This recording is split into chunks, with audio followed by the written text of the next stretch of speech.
Joriy yilning 7-8 fevral kunlari kuzatilgan noqulay ob-havo, kuchli shamol va qor oqibatida Elakala tumanidagi 1980-yilda o'rnatilgan 110/35 10 kilovatli podstansiyada avariyaviy holat yuzaga keldi.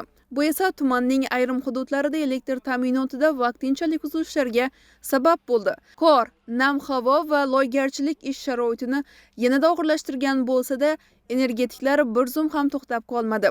Vaziyatni tezkorlik bilan bartaraf etish maqsadida O'zbekiston Milliy elektr tarmoqlari aksiyadorlik jamiyati, Qoraqalpog'iston magistral elektr tarmoqlari hamda Elakala tuman elektr tarmoqlarining eng tajribali mutaxassislari safarbar etildi. Mutaxassislarning hamjihatlikda va tezkor olib borgan ishlari natijasida yuzaga kelgan nosozliklar qisqa fursatda bartaraf etilib, elektr ta'minoti tizimi to'liq ishga tushirildi. Xulosa o'rnida aytish mumkinki, elektr ta'minotidagi har bir uzilish ham soha xodimlarining e'tiborsizligi bilan bog'liq emas. Ayrim holatda tabiat hodisalari oldida texnika ham ojiz qoladi. Muhimi, bunday paytlarda o'z jonini xatarga qo'yib bo'lsa-da, aholini yorug'lik bilan ta'minlash uchun xizmat qilayotgan kasb egalarining mehnatini qadrlashdir. Zero, biz issiq uylarimizda o'tirib ayblaydigan o'sha elektrchilar aynan shu sovuqda siz va biz uchun xizmat qilmoqdalar.